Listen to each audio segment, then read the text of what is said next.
बोलो लक्ष्मी नारायण भगवान की जय। वृंदावन बिहारी लाल की जय।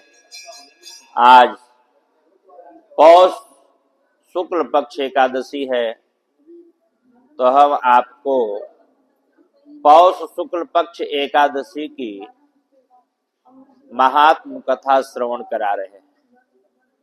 थोड़ी से पहले मन वाणी को पवित्र करने के लिए भगवान नाम का संकीर्तन करें।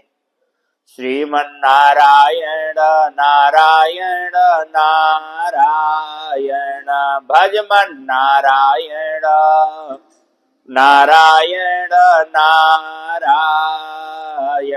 बोलो लक्ष्मी नारायण भगवान की। धर्मराज युधिष्ठिर बोले कि हे भगवान, इस महीने में किस देवता का पूजन किया जाता है तथा इस महीने में कौन सा व्रत श्रेष्ठ है। भगवान श्री कृष्ण कहने लगे, राजन, इस महीने में पौष शुक्ल पक्ष एकादशी का व्रत परम श्रेष्ठ व्रत होता है।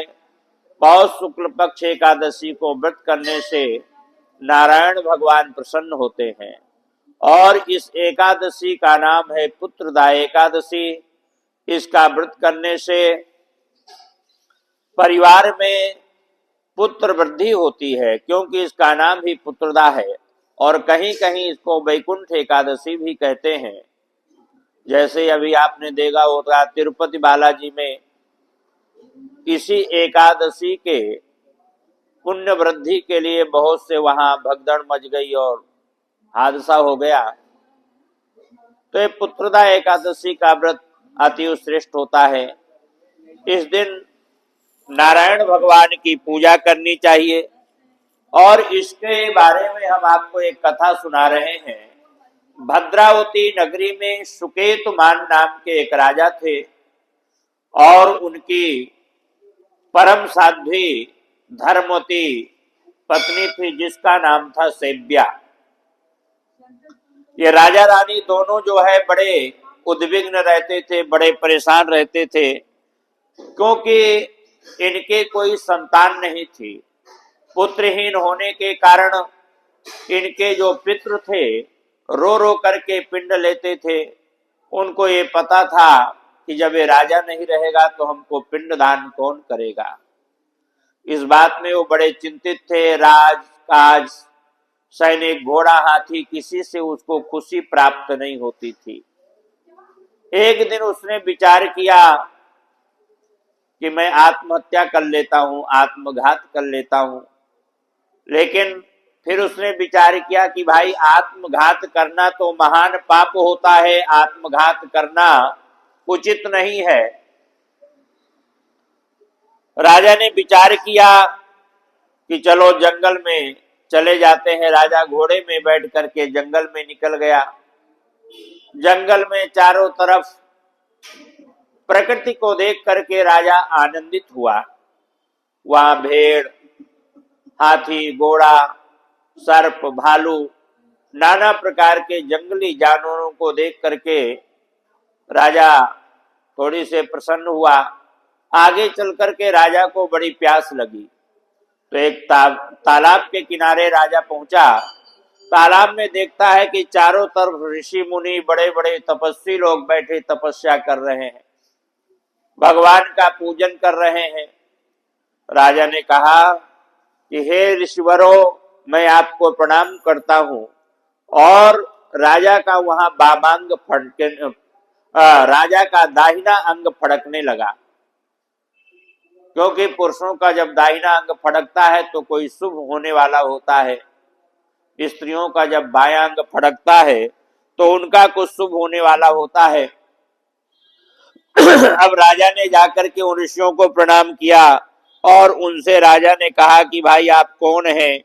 तो उन्होंने कहा कि भाई हम जो है विश्व देवा हैं और यहाँ पर हम जो है नारायण का पूजन करने के लिए आए हैं। आज की एकादशी परम पवित्र है, पुत्रदा एकादशी है। तो पुत्रदा एकादशी का व्रत करने से प्राणियों के यहाँ संतान का आगमन होता है, पुत्र की प्राप्ति होती है। क्योंकि पुत्र ही पितरों को जो है मुक्ति दिलाता है। पुण्णाम नरको स्मात् पितरम त्रायते सुताः। ये पुण्णाम नाम का जो नरक है पुत्र ही उससे मुक्ति कराता है। तो विश्वदेव से राजा कहने लगे कि हे भगवान, मेरे भी कोई संतान नहीं है, मेरे भी कोई पुत्र नहीं है, तो आखिर मुझे भी पुत्र प्राप्ति का कोई उपाय बतलाइए। विश्वदेवा कहने लगे कि भाई आप भी आज की एकादशी का व्रत करिए, नारायण भगवान की पूजा करिए। राजा ने उस तालाब में स्नान किया, नारायण भगवान को पत्र पुष्प फल अर्पण किया और एकादशी का व्रत किया। राजा एकादशी का व्रत करके दूसरे दिन पारण करके ऋषियों को प्रणाम करके अपने नगर को आया।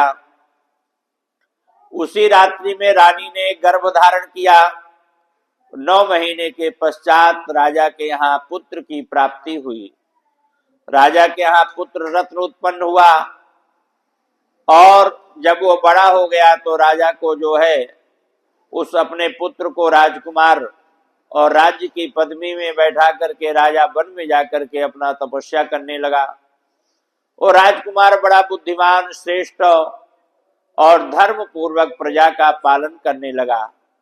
तो इस प्रकार से जो आज पुत्रदा एकादशी का व्रत करते हैं, नारायण भगवान का पूजन करते हैं, उनकी सारी मनोकामनाएं पूर्ण होती हैं। विशेषकर संतानहीनों को, जिनके संतान नहीं है, पुत्र नहीं है, उनको आज की एकादशी का व्रत जरूर करना चाहिए और नारायण भगवान की पूजा करनी चाहिए। नारायण भगवान को ऋतुफल अर्पण करना चाहिए और कथा जरूर सुननी चाहिए। कथा न सुनने से आधा फल प्राप्त होता है, इसलिए कथा, एकादशी महात्म्य की कथा जरूर श्रवण करें, एकादशी का व्रत करें, सारी मनोकामनाएं पूर्ण होते हैं। बोलो नारायण भगवान की जय।